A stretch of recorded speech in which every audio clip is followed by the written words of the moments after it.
Yes, guys, welcome back to Chelsea Fan TV. Welcome back to another review. Thank the Lord we managed to take 3 points from that game, because for a good 70-80 minutes, I thought that game was done. I thought we were playing ourselves into a defeat with how slow we looked on the ball, with how clueless we looked in the final third, with how much we were getting smoked in the midfield and smoked in transition. But thankfully, we made the right changes, and individual brilliance came out and saved us yet again. But big up to everybody that's locked in. I feel like this was probably the most difficult game out of the last 3 games of the season that we had, especially with Nottingham Forest literally just needing a draw to guarantee survival. They're basically up anyway, but it would just confirm things. Goal difference will still save them with the last day of the season anyway. But Forest were really good. Really good. And even though we started well, we got a nice early goal, we completely faltered after that. And even before we conceded, we looked like we were struggling in transition anyway. My biggest worry was always, what are we going to do if teams figure out how to try and play against the inverted fullback? And I feel like that's what they tried to focus on in this game. They were swarming the midfield, swarming Caicedo, swarming Cucurella whenever he was in possession. We also moved Palmer from the right-hand side to the left, and I feel like that didn't work out well for us. It isolated Noni on the right-hand side, and like Palmer is usually at his best playing on the right anyway, as opposed to playing on the left. Yeah, he did get the assist for Mudryk for the first goal. I don't really recall much else from him past that, and to be honest, like the whole forward line in itself was struggling. Mudryk was making runs and just being ignored. Jackson, like, yeah, he got the winning goal, but that was a Hall of Shame performance from him. Like, he struggled in nearly every aspect of the game. Usually I come on here and I say, he got the fundamentals right. He was good carrying the ball. He was good in his decision-making. I can't say that today. I can't say that. He just got a goal and that was it. The only real shining lights were Caicedo. Caicedo was unbelievable throughout the 90. And even in the first half, to be honest, there was a couple sloppy passes here and there. Second half, stepped it up. Brilliant assist to Sterling for the second. He's the one who sets up Reece James for the third.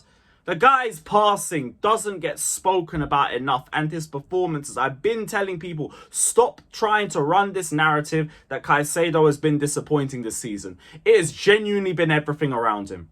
Caicedo has been one of the few shining lights for us this season, and he doesn't deserve to be put in the same breath as all the other trash and inconsistencies that we've seen this season. But in terms of the way the team played, I'm going to be so real, we were cheeks for like a good 70 minutes. Like, we yet again looked like the same Chelsea that struggles against a deep block and completely wets the bed under any sort of setback. Soon as we conceded the first goal, to be honest, even in the minutes before that, we were looking shaky. It just got amplified after we conceded the first. We were struggling. They were packing out the midfield. They were stretching our defence. They were getting on the end of nearly every single cross. Like, they were the better team for long periods of it. And like, this is where I don't get ahead of myself over 2.5 games and I say, yeah, let's give the manager some more time. Like, no, I need to see a lot more than that. As soon as we face a low block, as soon as we face a team that's good at set pieces, we nearly fumble the bag. And I say nearly, because to everybody who's going to say I have a Poch agenda, I'm going to give him credit for the substitutions. Because the substitutions did change the game and he got basically every single one of them right. If I'm nitpicking, I would have liked Gallagher off a little bit earlier. Like, to be honest, Gallagher's useless in these sorts of games anyway, and he was chasing a yellow card for so long. But eventually we brought him off and we scored twice. We bring on Reece James, we bring on Nkunku, and we let Jackson roam a little bit in between the 10 and the right wing. Who else bring on? We brought on Sterling, who immediately scored. Like, super sub Sterling really might be where it's at. But that was the difference. It was only really just, you added a little bit more quality onto the pitch in the second half, and they bailed us.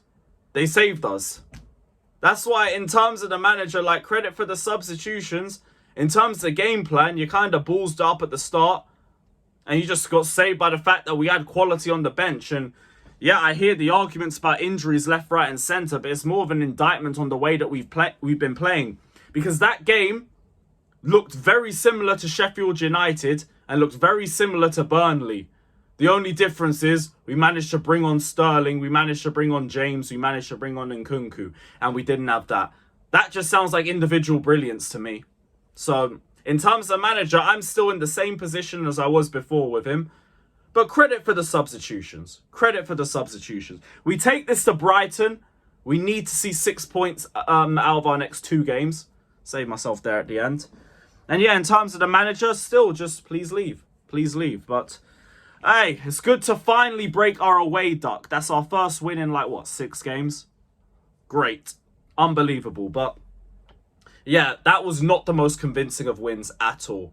I feel like we kind of robbed the 3 points in a way. But we'll take it and we'll run. Beggars can't be choosers. Big up to everybody that's locked in though. Hit the like button, subscribe, all of that crap. And as always, up the Chelsea. Potch out.